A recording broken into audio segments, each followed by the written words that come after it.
ఆలోచన. అయితే నేను లైవ్కు రావడానికి గల కారణం ఏంటంటే, మన తెలుగు రాష్ట్రాల్లో చూసుకున్నట్టయితే డాక్టర్ బిఆర్ అంబేద్కర్ గారు ఒక్కరే భారత రాజ్యాంగాన్ని రాయలేదని తప్పుడు ప్రచారం చేస్తున్నారు. ప్రజలు కూడా ఏదో వారికి తెలియకుండా వాళ్ళు క్లియర్గా తెలుసుకోలేకపోతున్నారు. బాబాసాహెబ్ అంబేద్కర్ గారు ఒక్కరే రాయలేదు, 284 మంది కలిసి రాశారు, అందులో బాబాసాహెబ్ అంబేద్కర్ గారు ఒక్కరే అని కొందరు మూర్ఖులు ఇలా ప్రచారం చేస్తున్నారు. వాళ్ళు ఎవరో కాదు, అమరప్రసాద్ అలియాస్ వరప్రసాద్ అని ఇంకొక అతను ఉన్నాడు. ఆయన సుమన్ టీవీలో ఇంటర్వ్యూ చేస్తూ వాళ్ళు పెద్ద జ్ఞానవంతులాగా వారికి వాళ్ళ చదువు ఎడ్యుకేషన్ క్వాలిఫికేషన్ చూస్తున్నా కానీ బాబాసాహెబ్ అంత చదివింది కూడా లేదు. అలాంటిది వారు బాబాసాహెబ్ అంబేద్కర్ను రాజ్యాంగాన్ని రాయలేదు, ఆయన ఎందుకు ఇంత పొగుడుతున్నారు, ఎందుకు హైలైట్ చేస్తున్నారని క్వశ్చన్లు వేస్తూ జనాలకు ఒక తప్పు ఆలోచనలో అవుటిస్తున్నారు. అలాంటి దానికోసం మనము ఇలాంటి విషయాలు తెలియపరచాలి, జనాలను మేల్కొల్పాలి.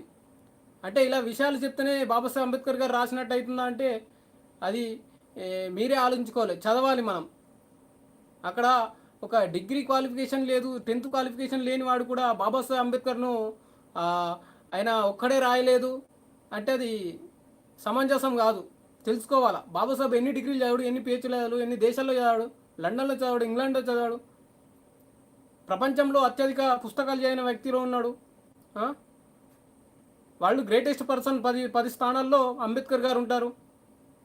ఇలా చెప్పుకుంటూ పోతే బాబాసాహెబ్ అంబేద్కర్ను ప్రపంచ దేశాలు కీర్తిస్తుంటే మన దేశంలోని భారత రాజ్యాంగం రాయలేదు, ఆయన అసలు ఒక దళితుడుగానే చూస్తున్నారు కానీ, దళిత సమాజానికి ఒక కులనాయకుడుగానే చూస్తున్నారు కానీ బాబాసాహెబ్ అంబేద్కర్ వాళ్ళు గ్రేటెస్ట్ పర్సన్ అని తెలుసుకోలేకపోతున్నారు. అలాంటి దానికోసం నేను ఈ వీడియో చేయబోతున్నాను. భారత రాజ్యాంగం బాబాసాహెబ్ అంబేద్కర్ గారు ఒక్కరే రాయలేదు అనేవారికి నా యొక్క సమాధానం ఇస్తున్నాను. నేను కొంతమేరకు కొందరి సమాచారం సెర్చ్ చేసి మరి నేను ఈ వీడియోలో చెప్తున్నాను. చూసుకున్నట్టయితే బాబాసాహెబ్ అంబేద్కర్ గారు ఒక్కరే భారత రాజ్యాంగం రాయలేదు అనేవారికి నా సమాధానం ఏంటంటే, భారత రాజ్యాంగం ముందుగల్లా ఆగస్టు 29, 1947 స్వాతంత్రము భారత రాజ్యాంగం స్వాతంత్రం వచ్చిన రోజున మనకు భారత రాజ్యాంగ ముసాయిదా కమిటీ సంఘం ఏర్పడినది. మన దేశానికి రాజ్యాంగం రాయడానికి 7 సభ్యులను ఎన్నుకున్నది. అందులో డాక్టర్ బాబాసాహెబ్ అంబేద్కర్ గారు చైర్మన్గా నియమించారు. ఎప్పుడైతే మన భారత రాజ్యాంగానికి ఒక కమిటీ రాయడానికి ఒక కమిటీని తీసుకున్నారో అందులో 7 సభ్యులను సెలెక్ట్ చేసింది. అందులో డాక్టర్ బిఆర్ అంబేద్కర్ గారు ఆ కమిటీకి, ముసాయిదా కమిటీకి చైర్మన్గా నియమించారు బాబాసాహెబ్ అంబేద్కర్ను.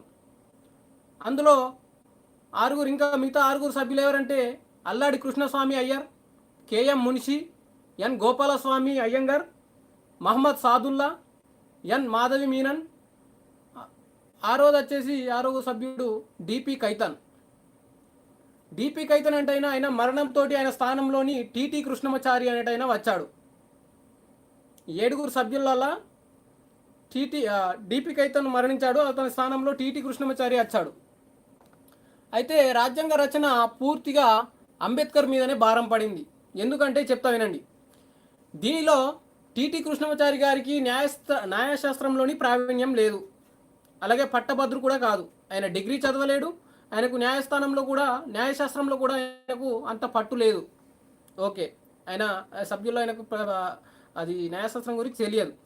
2 సభ్యులు ఇతర దేశాల కార్యకలాపాల్లో మునిగిపోయారు. ఇంకా 2 సభ్యులు ఏం చేస్తున్నారు, వేరే దేశంకి వెళ్ళి వేరే బిజీ వర్క్లో ఉన్నారు. ఇంకొకరు అనారోగ్య కారణం వల్ల ఆయన భారత రాజ్యాంగ ఈ కమిటీలో రాలేకపోయాడు, అనారోగ్యంతో బాధపడుతూ. మిగతా వారు కాంగ్రెస్ కార్యక్రమంలో నిమగ్నమయ్యారు. చూడండి, 2 విదేశాల్లో బిజీ వర్క్ ఉండే, ఒకైనకేమో న్యాయశాస్త్రంలో ప్రావీణ్యం లేదు, ఇంకొక అనారోగ్యంతో ఉన్నారు, ఇంకొక 2 వాళ్ళు కాంగ్రెస్ కార్యక్రమంలో బిజీ ఉన్నారు, నిమగ్నమయ్యారు. ఇక మిగిలింది ఎవరు, డాక్టర్ బిఆర్ అంబేద్కర్ గారు.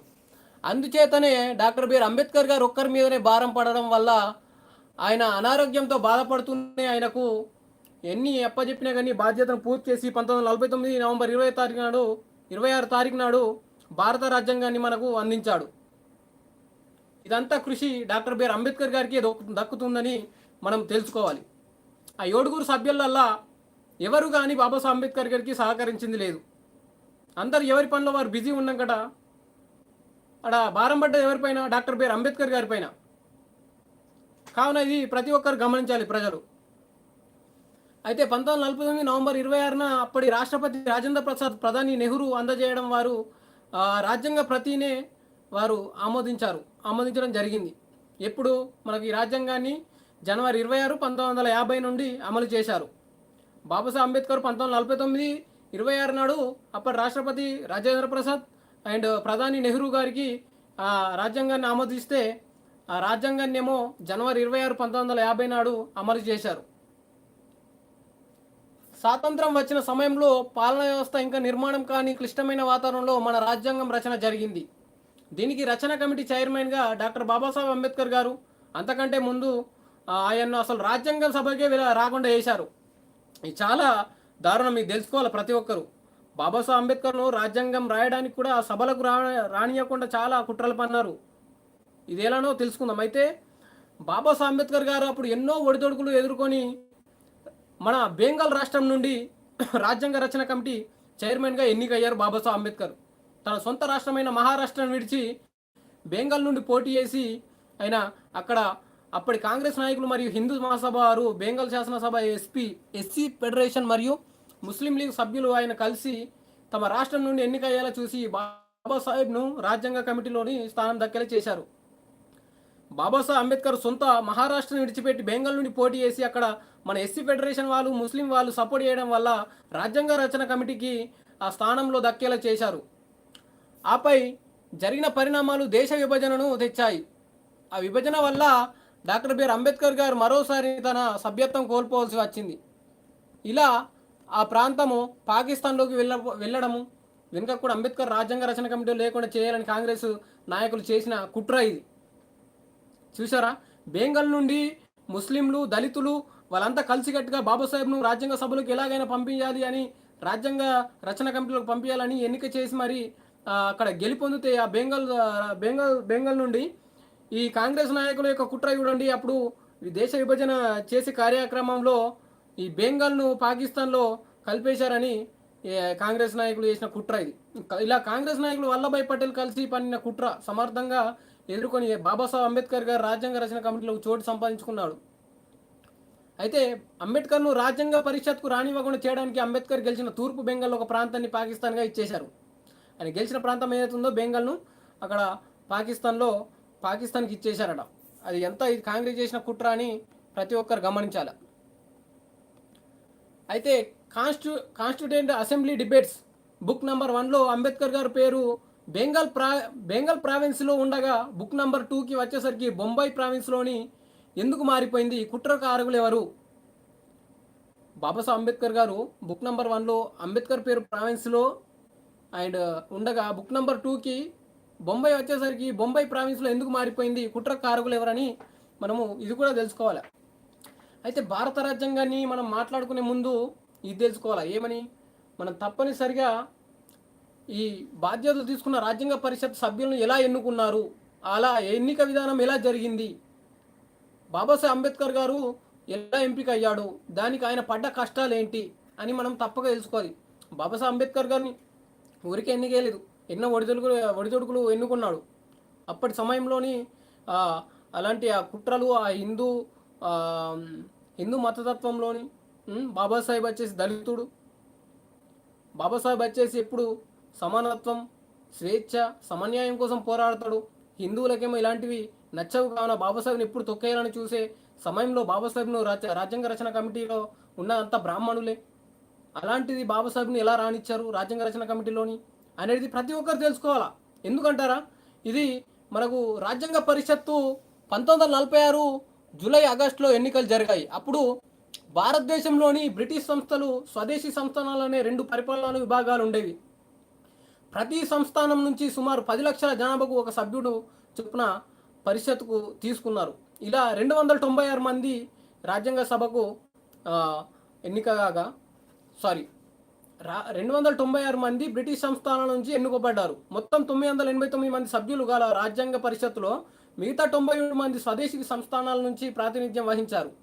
అయితే బ్రిటిష్ సంస్థానంలో రాజ్యాంగ పరిషత్కు జరిగిన ఎన్నికల్లో షెడ్యూల్ క్యాస్ట్ ఫెడరేషన్ అంబేద్కర్ను ఓడించడానికి సర్దార్ వల్లభాయ్ పటేల్ కుట్ర పన్ని అప్పటి బొంబాయి సంస్థాన ప్రధాన మంత్రి అయిన బీచీ కేర్ సూచనలో ఓడించడంలో జరిగింది. ఈ కుట్రలో వామపక్షాలు కూడా పటేల్లో చేతులు కలపడం శోచనీయం. చూసారా, బాబాసాహెబ్ అంబేద్కర్ ఎవరైతే ఉన్నాడో మనకు రాజ్యాంగ రచన కమిటీలో ఆ ఎన్నికలో కుట్ర పన్నారు. రాజ్యాంగ రచన కమిటీ సభ్యులకు రానివ్వడానికి సర్దార్ వల్లభాయ్ పటేల్ ఒక హిందూ ద్రోహిన మనకు ఈయన పెద్ద నిలువెత్తు విగ్రహం పెట్టారు. కానీ బాబాసాహెబ్ని ఎన్ని కష్టాలు పెట్టాడో తెలుసా ఈ హిందూ సమాజం, హిందూ మతతత్వదారులు. రాజ్యాంగ రచన కమిటీలో మొత్తం హిందుత్వవాదులు ఉండగా బాబాసాహెబ్ను రానివ్వకుండా ఆయనను అంత విద్యావంతుడు, అంత న్యాయశాస్త్ర నాయకోవిదుడు, అంత తెలివైన పరుణ్ణి రాజ్యాంగ రచన కమిటీ రానియకుండా చాలా కుట్ర పని మరి కాంగ్రెస్ నాయకత్వంలో బాబాసాహెబ్ను రానివ్వలేదు. ఆయన ఎన్ని కష్టాలు పడ్డాడు, ఎన్ని ఒడిదుడుకు పడ్డాడు అనేది మనం తెలుసుకోవాలి. అయితే వచ్చేసి పటేల్ చేసిన ఈ కుట్రను గమనించిన బెంగాల్లోని నామశూద్ర నాయకుడైన మహాప్రాణ్ జోగేంద్రనాథ్ మండల్, మీ అందరికీ తెలిసి ఉంటుంది జోగేంద్రనాథ్ మండల్, బీసీ కమిటీ, మనకు బీసీ రిజర్వేషన్ వచ్చింది. మనకు జోగేంద్రనాథ్ మండల్ అనే అతను మనకు ప్రోత్సహించాడు వీటిగా. అయితే ఆయన చేసిన కుల్నా నుంచి పోటీ చేసిన తమ అభ్యర్థి అయిన ముకుంద్ బిహారీ మల్లిక్తో రాజీనామా చేయించి అంబేద్కర్ చేత పోటీ చేయించడం జరిగింది. అక్కడ బెంగాల్ నుండి కుల్నా నుంచి పోటీ చేసిన తమ అభ్యర్థి అయిన ముకుంద్ బిహారీ ఆయన డ్రాప్ అయ్యి బాబాసాహెబ్ అంబేద్కర్ గారికి అక్కడ పోటీ చేయించడం జరిగింది. అయితే అలా ఐక్యంగా బెంగాల్ నుంచి పోటీ చేసిన అంబేద్కర్ గెలిచి రాజ్యాంగ పరిషత్కు ఎన్నిక కాబడ్డాడు చివరికి. చూసారా, ఎప్పుడైతే బెంగాల్లో అప్పుడు గెలిచాడో అది కాంగ్రెస్లో కుట్ర పని దేశ విభజనలో పాకిస్తాన్లో కలిపేశారు. మళ్ళీ తర్వాత బెంగాల్లోని నామశూద్ర నాయకుడు అయిన జోగేంద్రనాథ్ మండల్ జెస్టోర్ కుల్నా నుంచి పోటీ చేసిన ఒక ముకుంద్ బిహారీ ప్లేస్లో అంబేద్కర్ను పోటీ చేపించి అక్కడ బాబాసాహెబ్ అంబేద్కర్ను గెలిపించారు. అక్కడ గెలవడం ద్వారా అంబేద్కర్ గెలిచిన రాజ్యాంగ పరిషత్ ఎన్నికల్లో ఎన్నిక కాబడ్డాడు. లేకుంటే బాబాసాహెబ్ను రానివ్వకపో ఎన్ని కష్టాలు ఒడిదొడుకులో ఎన్ని అనుభవించాడో తెలుసుకోవాలా. ఇది కాంగ్రెస్ చేసిన కుట్రలు ఇవన్నీ, ఆ హిందూ సమాజం చేసిన కుట్రలు. బాబాసాహెబ్ని ఎటు కూడా రాజ్యాంగ రచన కమిటీకి రానివ్వద్దని. కానీ ఎట్టకేలకు బాబాసాహెబ్ అంబేద్కర్ను వీళ్ళు బెంగాల్ ప్రజలు సపోర్ట్ చేసి ఒకరు పోటీ చేస్తున్నా కానీ ఆయన డ్రాప్ అయ్యి బాబాసాహెబ్ అంబేద్కర్ గారికి ఆ స్థానంలో పోటీ చేసి కల్పించి ఆ స్థానం నుండి బాబాసాహెబ్ అంబేద్కర్ గెలిచి మరీ రాజ్యాంగ రచన కమిటీకి ఎంపిక కాబడ్డాడు. ఇది అసలైన మ్యాటర్. ఓకే, రాజ్యాంగ రచన కమిటీలోకి అయితే ఎంటర్ అయ్యాడు. అక్కడ నుండి ఇంకా ఎన్ని అనేది మనం తెలుసుకోవాలి. అక్కడ కాబట్టి అయితే ఎన్నికల్లో షెడ్యూల్ క్యాస్ట్ ఫెడరేషన్ బెంగాల్ లెజిస్లేచర్లో పూర్తి మెజారిటీ రాకపోవడంతో కావలసిన 4 బదిలీ ఓట్లను ఆంగ్లో ఇండియన్ స్వాతంత్ర దళిత ముస్లిం లీగ్ అభ్యర్థుల మద్దతు 5 ఓట్లు సాధించి రాజ్యాంగ పరిషత్ ఎన్నికయ్యారు. అయినా కూడా కాంగ్రెస్లో ఉన్న కొంతమందికి అంబేద్కర్ గిట్టలేదు. చూసారా, కాంగ్రెస్ అంటే అప్పటి కాంగ్రెస్ బాబాసాహెబ్ అంబేద్కర్ను ఓర్వలేదు రాజ్యాంగ రచన కమిటీ రావడానికి. తూర్పు బెంగాల్ ప్రాంతమైన జెస్సోర్ కుల్నాను విభజనలో భాగంగా పాకిస్తాన్ ఇవ్వడం జరిగింది. చాలా బాబాసాహెబ్ అంబేద్కర్ని అయితే మరీ ఘోరంగా అప్పటి కాంగ్రెస్ ప్రభుత్వం ఎన్నో కుట్రలు చేసింది. అయినా బాబాసాహెబ్ ఆ కష్టాలను ఎదుర్కొని మన కోసం భారత రాజ్యాంగాన్ని ఇలా ఇస్తే బాబాసాహెబ్ రాజ్యాంగం రాయలేదు అది ఇదని కొందరు కొన్ని ఎంగిలి మెతుకుల కోసం ఏది నోటికొస్తా అనడం, బాబాసాహెబ్ను కించపరచడం. ప్రపంచ దేశాలు బాబాసాహెబ్ను కీర్తిస్తుంటే మీరు బాబాసాహెబ్ను రాజ్యాంగం రాయలేదు అది ఇది అంటే ఇక్కడ ఎవడూ లేడు. బాబాసాహెబ్ వారసులం ఉన్నాం. ఇక్కడ మేము బాబాసాహెబ్ వారసులు ఉన్నాం. భారత రాజ్యాంగాన్ని రాసింది బాబాసాహెబ్ అంబేద్కర్ గారు ఒక్కరే అని గట్టిగా చెప్తాం దేశం నడిబొడ్డున నిలబడి. బాబాసాహెబ్ అంబేద్కర్ను రాజ్యాంగ పరిషత్తు రానివ్వ చేయడానికి సర్దార్ వల్లభాయ్ పటేల్ చేయగలిగిన కుట్రలన్నీ చేశారు. ఈ కుట్రలన్నీ ప్రధాన సూత్రధారుడైన ఆయనే వల్లభాయ్ పటేల్. ఈ దేశంలో దళితులకు అంబేద్కర్ వాదులకు ఎప్పుడైనా శత్రువు ఉన్నాడంటే అతడే సర్దార్ వల్లభాయ్ పటేల్. ఈ బాపన్ వాళ్ళు బ్రాహ్మణ్ వాళ్ళు వీళ్ళు చేసినటువంటి కుట్రలు అన్నీ కావు. బాబాసాహెబ్ అంబేద్కర్ను రాజ్యాంగ రచన కమిటీలకు రానివ్వకుండా ఎన్ని కుట్రలు పడినారో ప్రతి ఒక్కరు తెలుసుకోవాలా. బాబాసాహెబ్ అంబేద్కర్ అంతా భారత రాజ్యాంగంలోకి రానివ్వకుండా ఎన్ని కష్టాలు ఎదుర్కొన్నాడో తెలుసుకోవాలి ప్రతి ఒక్కరు. ఈరోజు మన భారత రాజ్యాంగం అమలు అయిన 1858 1947 వరకు బ్రిటిష్ వాళ్ళు మన దేశాన్ని పరిపాలించారు. తర్వాత 1947 ఆగస్టు 15 మనకు స్వాతంత్రం వచ్చింది. అప్పుడు బ్రిటిష్ వాళ్ళు వదిలి వెళ్ళిపోయారు. తర్వాత మన దేశానికి రాజ్యాంగం రాయాలి. దానికి ఎవరు రాయగలరు, ఎవరు నాయకుడు ఎన్నుకోవాలా, దాని ఒక ఏంటి అనేది సంస్థ ఎలా ఏర్పడాలి రాజ్యాంగం రాయడానికి అనేది ఆలోచన జరిగిన సమయంలో మన మొదటి ప్రధానమంత్రి అయిన జవహర్లాల్ నెహ్రూ గారు కొంతమందిని అమెరికాలో ఉన్న కొలంబియా యూనివర్సిటీకి పంపారు. దేనికోసం, భారత రాజ్యాంగాన్ని ఎవరు రాయాలా మనకు ఇండియాకు అనేది. అప్పుడు మన ప్రధానమంత్రి ఎవరు, నెహ్రూ గారు ఏం చేశారు, కొలంబియా అమెరికాకి వెళ్ళారు. వాళ్ళు రాస్తారు కదా వాళ్ళు ఇంగ్లీష్ వాళ్ళని. ఆయన చూసి కొలంబియా యూనివర్సిటీ పంపారు. వాళ్ళు వాళ్ళకి మీ దేశంలో ఒక ప్రపంచ మేధమైన డాక్టర్ బిఆర్ అంబేద్కర్ని పెట్టుకుని నా దగ్గర రావడం మీకు సిగ్గు లేదా అని చెంప మీద చెల్లు అనిపించారు. చూసారా, బాబాసాహెబ్ యొక్క ఘనత ఇక్కడనే తెలుసుకోవాలా. మన దేశంలోనే ప్రపంచ మేధావి డాక్టర్ బిఆర్ అంబేద్కర్ని పెట్టుకొని మీరు కొలంబియా అమెరికాకి వెళ్ళి కొలంబియా యూనివర్సిటీకి వెళ్ళి మా దేశానికి రాజ్యాంగాన్ని రాయాలని అడుక్కుంటే వాళ్ళే బాబాసాహెబ్ అంబేద్కర్ గారే మీ దేశంలో ప్రపంచం మీద ఉండగా మా దగ్గర మీకు సిగ్గు లేదా అని వాళ్ళు తరిమి కొట్టారు. అలానే శ్రీలంకకు కూడా వెళ్ళారు. శ్రీలంకకు వెళ్ళి అక్కడ కేఎం మున్షి అనేటైనా అడిగితే వారికి ఏమయ్యా మీకు సిగ్గు లేదా, మీరు ఇలా ఎందుకు వస్తారు, మీ దేశంలోని ప్రపంచం మీద డాక్టర్ బిఆర్ అంబేద్కర్ గారిని పెట్టుకొని న్యాయశాస్త్ర కోవిద్ని పెట్టుకొని నా దగ్గరికి మా దేశాన్ని శ్రీలంకకి వచ్చారు అని వారు కూడా చెంప మీద చెల్లు అనిపిస్తే వాళ్ళు రిటర్న్గా ఇండియాకి వచ్చి ఎవరు దిక్కు లేక డాక్టర్ బిఆర్ అంబేద్కర్ని వేరుకుంటారు. డాక్టర్ బిఆర్ అంబేద్కర్ గారు మీరొక్కరే రాజ్యాంగం రాయడానికి మీకే అర్హత ఉంది, మీరే రాయాలని వేడుకుంటారు. ఇది బాబాసాహెబ్ యొక్క ఘనత, గ్రేట్నెస్. అయితే కొన్ని తప్పుడు ప్రచారాలను చేయొద్దు. నిజము అబద్ధము అది నిజంగా నిలిచిపోతుంది ప్రజల మీదల్లో. అందుకోసమే మనం ఇలాంటి సమాచారాన్ని అందించాలి ప్రజలకు వెంటనే. కొందరు మూర్ఖులు తెలియని వారు చేసిన అబద్ధాలను వాళ్ళు నిజాలుగా నమ్ముతారు జనాలు, అమాయక ప్రజలు. అయితే రాజ్యాంగ ముసాయిదా కమిటీగా డాక్టర్ బిఆర్ అంబేద్కర్ గారిని చైర్మన్గా నియమించారు. ఈ విషయాలను ప్రతి మనిషి, ప్రత్యేకించి దళిత జాతులు నేర్చుకోవాల్సిన పాఠాలు అనేక ఉన్నాయి. అప్పటికి ఉన్నత వర్గాలు మరికొంతమంది మాత్రమే ఓటును హక్కు కలిగి ఉన్నవారు, మిగతా పౌరులు ఏమాత్రం ప్రాతినిధ్యం లేని పరిస్థితి భారతదేశంలో నెలకొల్పి ఉంది. ఆర్థిక అసమానతలు ఎన్నో ఉన్న రాజకీయంగా ప్రతి పౌరునికి ఒకే విలువ ఉండాలని లేని పక్షంలో అసమానతలను లబ్ధి పొందుతున్న శక్తులు వ్యవస్థను నాశనం చేశాయి. అప్పుడు ఓట్లు వేయడానికి అందరికీ లేదు, దేశంలో కొందరికి, ఉన్నతులకు, సంపన్న వర్గాలకే ఓట్లు వేయడానికి వీలుండే. మిగతా జాతులంతా వాళ్ళకి చదువు లేదు, ఏమీ లేదు, విద్య లేదు, ఎక్కడి నుండి ఓట్లు వేస్తారు? అలాంటి సమయంలో డాక్టర్ బిఆర్ అంబేద్కర్ గారు మన రాజ్యాంగ ముసాయిదా కమిటీ చైర్మన్గా నియమించారు. అయితే రాజ్యాంగం ఎంత గొప్పగా రాయబడిందంటే, రాజ్యాంగం ఎలాంటి శక్తుల చేతిలో ఉందంటే విశాలమే రాజ్యాంగం మంచిది కానీ చెడ్డది కానీ పరిణమిస్తుంది. కనుక రాజ్యాంగం తన విధిని చక్కగా నిర్వర్తించాలంటే అది దేశ పౌరుల మీదనే, వారు ఎన్నుకునే రాజకీయ ప్రతినిధుల చేతుల్లోనే ఉంటుందని తేటతెల్లారుగా డాక్టర్ అంబేద్కర్ తను ఇలా రాశారు. తను రాసిన రాజ్యాంగం అణచివేయబడ్డ జాతుల్లో హక్కులను నిలబెట్టలేక విఫలమయ్యే పక్షంలో దాన్ని తగలబెట్టి మొదట వ్యక్తిని కూడా నేనే అని 1949 నవంబర్ 25 నాడు రాజ్యాంగ పరిషత్ను ఉద్దేశించి తన చివరి ప్రసంగంలో నిష్కర్తగా ప్రకటించారు. చూసారా, డాక్టర్ బిఆర్ అంబేద్కర్ గారు తను రాసినటువంటి భారత రాజ్యాంగంలోని ఎటువంటి కానీ నేను రాసిందని మంచి కానీ చెడు కానీ మన దేశంలో నియమించిన మంత్రుల వారి యొక్క స్థితిగతులపైన, దేశ పౌరులపైన కానీ భారత రాజ్యాంగం ఆధారపడి ఉంటుంది.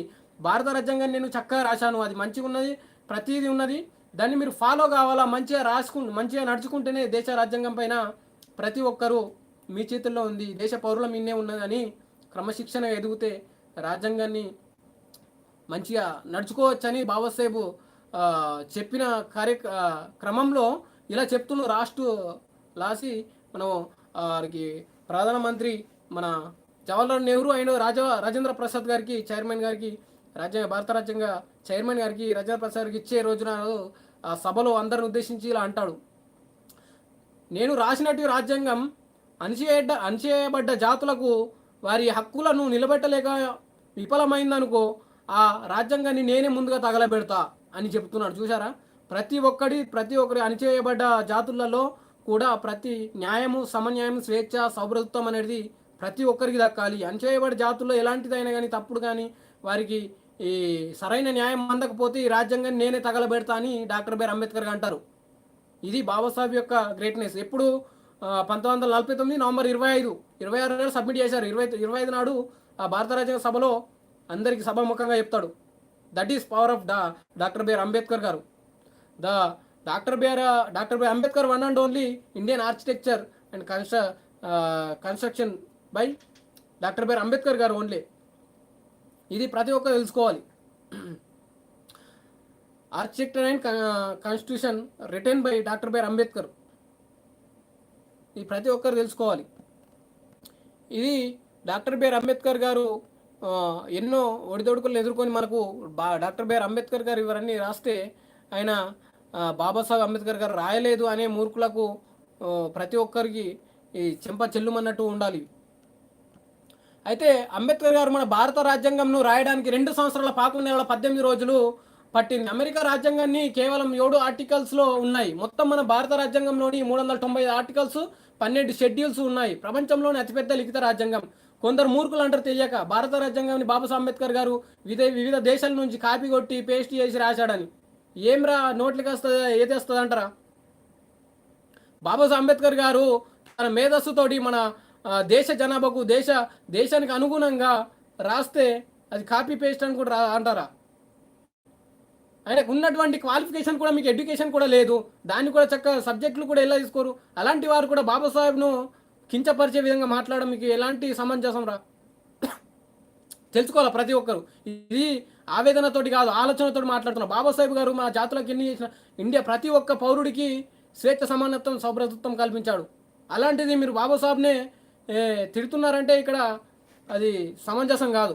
అయితే బాబాసాహెబ్ అంబేద్కర్ గారు భారత రాజ్యాంగం రాయడానికి 2 సంవత్సరాల 11 నెలల 18 రోజులు పడితే అమెరికా రాజ్యాంగం ఓన్లీ 7 ఆర్టికల్సే ఉన్నాయి. మొత్తం మీద భారత రాజ్యాంగంలో 395 ఆర్టికల్స్, 12 షెడ్యూల్స్ ఉన్నాయి. ప్రపంచంలో అతిపెద్ద లిఖిత రాజ్యాంగం మన భారత రాజ్యాంగమే. భారతదేశ రాజ్యాంగం మన దేశానికి పవిత్ర గ్రంథం. దేశభక్తి గురించి, నినాదాల గురించి, స్వేచ్ఛ గురించి ఎన్ని రకాల అభిప్రాయాలను అన్నిటికీ రాజ్యాంగమే ఆదర్శం. భారతీయుల ఆత్మగౌరవానికి ప్రతీకగా నిలిచింది మన భారత రాజ్యాంగం. ఇది ప్రతి ఒక్కటి తెలుసుకోవాలి. అంబేద్కర్ ఆలోచన భారతీయులందరికీ ఆత్మగౌరవం. అందుకే తరాలుగా అట్టడుగున ఉండిపోయిన ప్రజలకు ఆయన దేవుడు. బాబాసాహెబ్ అంబేద్కర్ గారు కొన్ని తరాల్లో మేము ఎన్ని అణచివేయబడ్డ వివక్షను ఎదుర్కొన్నామో, ఎంతటి ఘోరమైనటువంటి బతుకులు బతికామో, అలాంటి వారికి మాకు మా ఇట్లాంటి వారికి ఒక దేవుడు కూడా అని చెప్పాను. మాకు దేవుడు కంటే ఎక్కువనే బాబాసాహెబ్ అంబేద్కర్ గారు అని నేను బల్లగుద్ది చెప్తా. అయితే బాబాసాహెబ్ అంబేద్కర్ ఆలోచనలు కాదని వాళ్ళు కూడా ఆయనే ఆదర్శం. అందరికీ కలిసి ఆయన శాశ్వత అవసరం. ఆ అవసరం అనివార్యంగా మారడానికి కారణం మన రాజ్యాంగం ఏ భేదం లేకుండా భారత ప్రజలమైన మేము అంటూ మొదలవుతూ చివరగా భారత ప్రజలైన మాకు మేము అంటూ ఎండ్ అవుతుంది. అయితే దీన్ని తెలుసుకోవాలా, భారత ప్రజలైన మేము, ప్రజల మీదనే ఆధారపడింది భారత రాజ్యాంగం అని బాబాసాహెబ్ అంబేద్కర్ చెప్తాడు. అప్పటికే కులాలు మతాలుగా విడిపోయిన భారతీయులు ఒకే ఒక మాటతో ఒకటి చేశారు. ఈ సమానత్వంతోనే అందరు సంతోషంగా ఉండాలని కోరుకున్నాడు. స్వేచ్ఛ, సమానత్వం, సౌభ్రతత్వం అని ప్రతి ఒక్కరి రాజ్యాంగంలో రాసి ఇన్ని కులాలు, ఇన్ని మతాలు, ఇన్ని భిన్నత్వంలో ఏకత్వం అని మనకు ఈ భారత రాజ్యాంగం ద్వారా నేర్చుకోవాలి. ఏమీ తెలియని ఎడ్డోడు కూడా భారత రాజ్యాంగాన్ని ఈ ఏమంటారు విమర్శించడము అంటే విమర్శలు కాదు. ఆ భారత రాజ్యాంగంలో ఏమన్నా ఒడిదొడుకులు ఉంటే నీకేమన్నా దాని గురించి ఐడియా ఉంటే నువ్వు అనాలా, ఎప్పుడన్నా రాసి ఉంటే అది కాదు ఇది అనాలా. కాకపోతే కానీ ఏది వేస్తే నోటికి అది అనడం ఇది తప్పు ప్రచారం. అది అలాంటివి మనము తెలుసుకొని మాట్లాడకూడదు. ఇలా బాబాసాహెబ్ అంబేద్కర్ గారు మనకు ఎన్నో కష్టపడి మనకి భారత రాజ్యాంగాన్ని కల్పించినందుకు బాబాసాహెబ్ను మనం యాది చేస్తూ ఆయన ఎన్ని కష్టాలు పడ్డాడు అనేది ప్రతి ఒక్కరు తెలుసుకోవాలి. అయితే మన దేశం కంటే ముందు చాలా దేశాలు రాజ్యాంగాలు రాసుకున్నాయి. అలా 130కి పైగా దేశాల రాజ్యాంగాలు చదివారు బాబాసాహెబ్ అంబేద్కర్ గారు. అలా ఉట్టిగానే రాజ్యాంగం రాయడానికి వీలుండదు. బాబాసాహెబ్ అంబేద్కర్ గారు 130 దేశాల రాజ్యాంగాన్ని చదివి మన భారతదేశానికి రాజ్యాంగం రాశాడు. ఇది ప్రతి ఒక్కరు తెలుసుకోవాలి. అయితే అంబేద్కర్ గారు అన్ని అధ్యయనం చేసి మనకు అవసరమైన అనుకున్నవి మన దేశ పరిస్థితులు తగినట్టుగా మార్పులు చేశారు. మన దేశంలోని రకరకాల సమాజంలోని ఎలాంటి సమస్యలు తలెత్తే అవకాశం ఉంది చాలా ముందుగానే అంచనా వేసి ఈ వాటి పరిశీలనలకు చూపించేలా బాబాసాహెబ్ రాజ్యాంగ రచన చేశారు. మన దేశంలోని ఫ్యూచర్ ఈ భవిష్యత్తును ఆలోచించి రాసేవారు ఎవరుంటారు? ఇప్పుడు 70 సంవత్సరాలుగా భారత రాజ్యాంగం నడుస్తుంది. మనకు ఫ్యూచర్గా ఎలా ఉంటుందనే ముందు ఆలోచనతోటి రాయడం అనేది అది ఎంత పెద్ద ఆలోచన మీరే తెలుసుకోవాలి. బాబాసాహెబ్ యొక్క ఎంత గ్రేట్నెస్ తెలుసుకోవాలి మనం. అంబేద్కర్ న్యాయశాస్త్రంలో డాక్టరేట్ సాధించారు. మన దేశంలోని సామాజిక వివక్ష ఎలా ఉంటుందో, ఎదగడానికి ఎన్నో కష్టాలు ఉంటాయో ఆయనకు బాగా తెలుసు. అందుకే పౌర హక్కుల విలువలను బాగా అర్థం చేసుకున్న వ్యక్తిగా వాటిని రాజ్యాంగంలో మొదటి ప్రాధాన్యం ఇచ్చారు. వాటిని ఎవరు కాదనే అవకాశం లేకుండా తిరుగులేని రక్షణ కల్పించారు. ప్రజల చుట్టూనే వ్యవస్థ చేశారు. ప్రతి పౌరుడు తన ఆలోచన చెప్పుకోగలిగే భావ ప్రకటన స్వేచ్ఛను ఇస్తూ ఆర్టికల్ 19 రూపొందించారు. అత్యవసర పరిస్థితిలోనే తప్ప ప్రాథమిక హక్కుల్ని పార్లమెంట్ కూడా ఉల్లంఘించే పరిస్థితి లేకుండా చేశారు డాక్టర్ బిఆర్ అంబేద్కర్ గారు. డాక్టర్ బిఆర్ అంబేద్కర్ గారు ఎన్నో కుల వివక్షను అనుభవించాడు, విద్యను దూరం చేశారు, ఎన్నో రకాలుగా ఎదుర్కొంటూనే తన ఎన్నో కష్టాలు పడ్డాడు. కావున ఆయనకు తెలుసు భారత రాజ్యాంగంలో ఎలాంటి రాయాలా, ఏ విధంగా రాయాలా అనేది ఎంతో ముందు ఆలోచన చేసి ఫ్యూచర్గా ఎలా ఉండాలనేది బాబాసాహెబ్ ఆలోచనతో రాసిందే భారత రాజ్యాంగం. ఇది బాబాసాహెబ్ రాసిన కష్టమే మన భారత రాజ్యాంగం అని ప్రతి ఒక్కరు తెలుసుకోవాలి. మన భావ ప్రకటన స్వేచ్ఛ ఇస్తూ ఆర్టికల్ 19 ఇప్పుడు సమాజంలోని ఇప్పుడు నేను కూడా ఇంత స్వేచ్ఛగా నేను వీడియో చేస్తున్నానంటే బాబాసాహెబ్ ఇచ్చిన స్వేచ్ఛనే నాకు. ఆర్టికల్ 19 ద్వారా మనకు భావ ప్రకటన స్వేచ్ఛ కల్పించి ప్రతి ఒక్కరికి రోడ్డుపైకి వచ్చి ఊరుతున్న ఉపన్యాసాలు ఇస్తున్నారంటే ఏదన్నా కానీ మనం స్వేచ్ఛగా ఉన్నామంటే మన భావాన్ని తెలియజేసుకుంటున్నామంటే ఆ స్వేచ్ఛ ఎవరిచ్చారు? డాక్టర్ బిఆర్ అంబేద్కర్ గారే ఆర్టికల్ 19 ద్వారా మన భారత రాజ్యాంగంలోని కల్పించారు. ఇది ప్రతి ఒక్కరు తెలుసుకోవాలి. దేశంలోని మత కుల లింగ వివక్ష లేకుండా అందరు సమానంగా జీవించే స్వేచ్ఛనిస్తూ దాన్ని రాజ్యాంగబద్ధం చేశారు డాక్టర్ బిఆర్ అంబేద్కర్ గారు. ఆర్టికల్ 14, 15, 16లో సమానత్వం హక్కులు కల్పించారు. ఇవే దశాబ్దాలుగా దేశంలోని మహిళలను, ఎస్సీ, ఎస్టీ, బీసీలకు రక్ష కవచాలు నిలుస్తున్నాయి.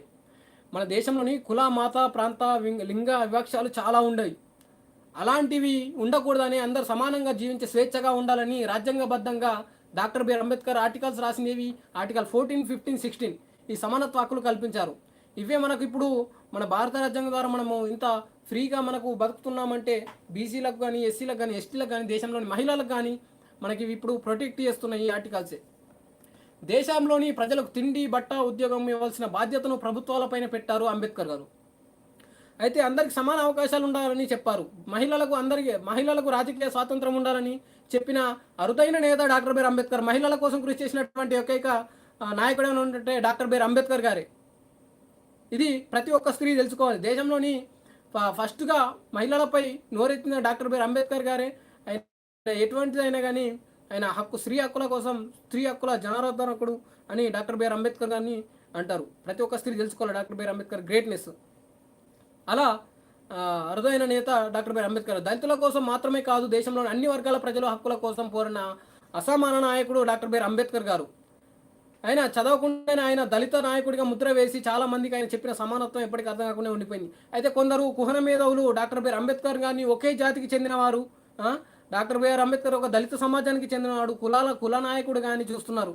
అలాంటి అసహన వాడు మూర్ఖులను వారి చెప్పేటువంటి నమ్మకూడదు. డాక్టర్ బిఆర్ అంబేద్కర్ గారు చేసింది మన దేశ ప్రజలు అన్ని వర్గాల వారికి స్వేచ్ఛ, సమానత్వ, సౌభ్రతత్వాన్ని కల్పించాడు. ఒక దేశానికి మెన్షన్ చేసి ఈ కులాలకే నేను చేశానని ఎప్పుడు రాయలేదు. ఇక్కడ దేశం మొత్తానికి అన్ని వర్గాలకు ప్రతి ఒక్క జీవికి బ్రతికే స్వేచ్ఛనిచ్చు డాక్టర్ బిఆర్ అంబేద్కర్ గారు. దేశంలో ఎన్ని మతాలు, కులాలు, జాతులు, సంభాషణలు, భాషలు ఉన్న భారత జాతి సమగ్రతను కోరుకున్న డాక్టర్ బిఆర్ అంబేద్కర్ గారు. ప్రాథమిక హక్కుల పరిపూర్ణతత్వానికి ఆదేశిక సూత్రాలు జీవనాధారంగా ఉన్నప్పుడే సంక్షేమ రాజ్యం సాధ్యమవుతుందని డాక్టర్ బిఆర్ అంబేద్కర్ గారు కూడా మనకి ఈ విధంగా సందేశం ఇచ్చారు. భారత రాజ్యాంగంలో అమలు వచ్చేసరికి భారతదేశ అక్షరాస్యత కేవలం 8 నుండి 10 వరకే మాత్రమే ఉండేది.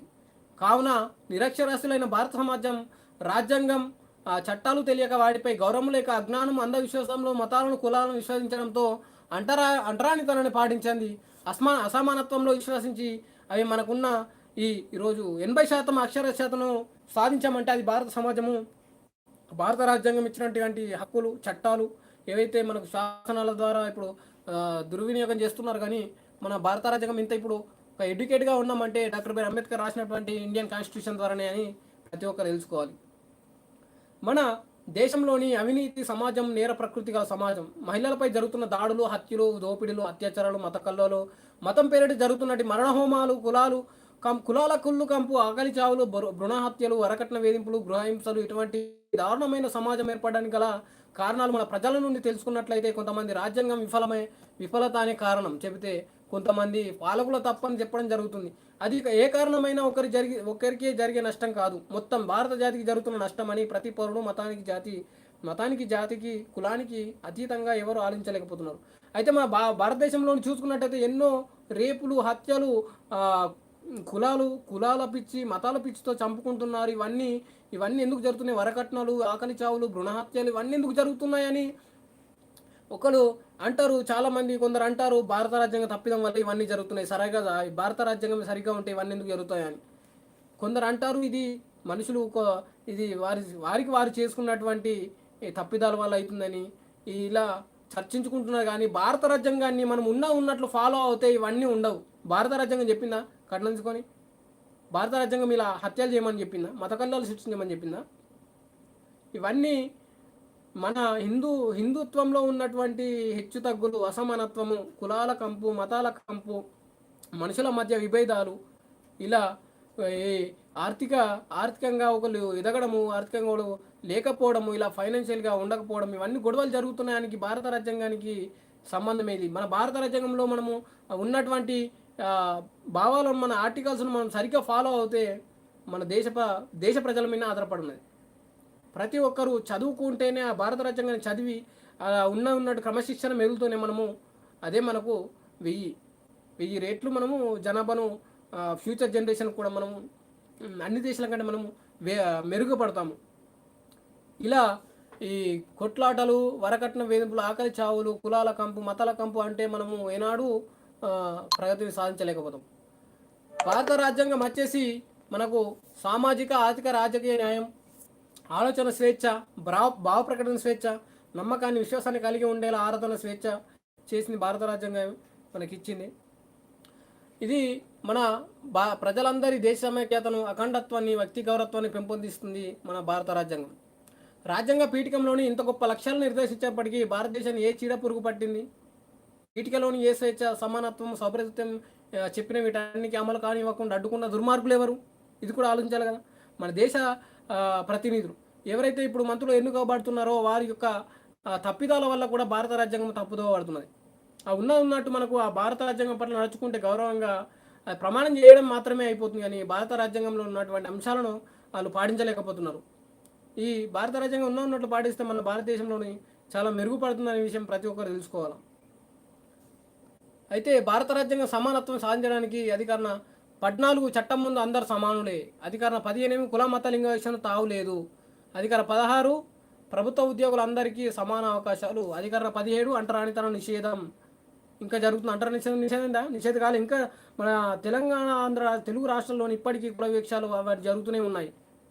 ఎక్కడ నిషేధం? భారతదేశాన్ని మన రాజ్యాంగాన్ని ఇంకా ఫాలో అవుతే మనం ఉన్నట్లు పాటిస్తే ఈ అధికారులు ఎవరైతే ఉన్నారో వాళ్ళు కూడా వాళ్ళు చెవిటోడు ముంగడ చెంకోడు ముంగినట్టు వారు పట్టించుకోరు ఇలాంటివి. అధికారం 18 బిరుదుల నిషేధం, ఎవరికైతే బిరుదులు ఇస్తున్నా బిరుదులు కూడా నిషేధం. ఇవి ఇలా చెప్పుకుంటూ పోతే మన భారత రాజ్యాంగము ఇవన్నీ రాసింది డాక్టర్ బిఆర్ అంబేద్కర్ గారు అని మనము ప్రతి ఒక్క స్వేచ్ఛను ఆర్టికల్స్ రాసిచ్చింది. మన అధికారం 19 భావ ప్రకటన స్వేచ్ఛ, అధికారం 20 ఒక నేరానికి ఒకేసారి శిక్ష విధించాలని, అధికారం 21 వ్యక్తి స్వేచ్ఛ జీవించే హక్కు, అధికారం 21A విద్యా హక్కు. ఇలా చెప్పుకుంటూ పోతే మనకు ఎన్నో హక్కులు కల్పించి మనకు 26 నవంబర్ 1949 సంవిధాన సభకు రాజ్యాంగ పరిషత్తును తన ఉపన్యాసములతో రాజ్యాంగ నిర్మాత అంటారు. అక్కడ ఆ రోజు ఇచ్చే రాజ్యాంగాన్ని మొత్తాన్ని రాసి ఇచ్చి భారత రాజ్యాంగ చైర్మన్ మన బాబు రాజేంద్ర ప్రసాద్, దేశ ప్రధాని, అప్పటి ప్రధాని అటువంటి జవహర్లాల్ నెహ్రూ గారికి ఈ రాజ్యాంగాన్ని రాసించి ఇస్తే వారు ఇద్దరు అన్నారు, ఈ భారత రాజ్యాంగాన్ని రాసిచ్చింది ఈ భారత రాజ్యాంగం కష్టపడి రాసిచ్చిందంటే భారత రాజ్యాంగం రాసిన డాక్టర్ బిఆర్ అంబేద్కర్ గారు ఒక్కరని సభాముఖంగా ఆ సభలో ఉన్న 200-300 మంది ముంగట మన జవహర్లాల్ నెహ్రూ గారు చెప్తారు, ఈ మన బాబు రాజేంద్ర ప్రసాద్ గారు చెప్తారు. ఈ మన భారతదేశానికి ఇంత గర్వంగా చెప్పుకునే భారత రాజ్యాంగాన్ని రాసిచ్చిందంటే ఒక డాక్టర్ బిఆర్ అంబేద్కర్ గారు ఒక్కరి వల్లనే అని అందరి ముందు చెప్పారు. ఇంకా అంతకంటే ఏం సాక్ష్యం కావాలి? ప్లస్ నీకు మన భారతదేశంలోని ఎటువంటి చట్టాలైనా కానీ ఎటువంటి న్యాయాలైనా కానీ బాబాసాహెబ్ అంబేద్కర్ గారు న్యాయశాస్త్ర కోవిదులు కాబట్టి ఎంత అనుభవంతో రాశాడే. అలా రాస్తేనే మనకు ఇప్పుడు భారత రాజ్యాంగంలో ఉన్నటువంటి చట్టాలు అవన్నీ అవగాహనగా మనం ఇప్పుడు బ్రతుకుతున్నాము. ఏడుగురు సభ్యులు అనేటువంటి ఇలా కొందరు విదేశాల్లో ఇద్దరు ఉండడం, కొందరు అనారోగ్యంతో ఒక ఆయన బాధపడడం, ఒక ఆయన చనిపోవడం, ఒక ఆయన కాంగ్రెస్ పనిలో బిజీ ఉండడం, ఒక ఆయన ఢిల్లీకి దూరంగా ఉండడం, ఇలా అనేక కారణాల వల్ల వారు రాలేకపోవడంతో బాబాసాహెబ్పై భారం పడి భారత రాజ్యాంగాన్ని రచించింది మన భారత రాజ్యాంగాన్ని రచించింది డాక్టర్ బిఆర్ అంబేద్కర్ గారు ఒక్కరని ప్రతి ఒక్కరు తెలుసుకోవాలి. The greatest Indian doctor BR Ambedkar గారు architect and written by doctor BR Ambedkar గారే అని మన భారత రాజ్యాంగం రాసింది బాబాసాహెబ్ అంబేద్కర్ గారు ఒక్కరే అని తెలుసుకోవాలి. ఎవరు చేస్తున్న మూర్ఖులకు చెప్పినట్టు మాటలు మీరు తప్పు దో పట్టుకోకుండా మీరు నిజాన్ని తెలుసుకుంటారని నమ్ముతూ ఇంతటితో సెలవు తీసుకున్నాను. జై భీమ్. ఇంతటితో లైవ్ ముగిస్తున్నాను.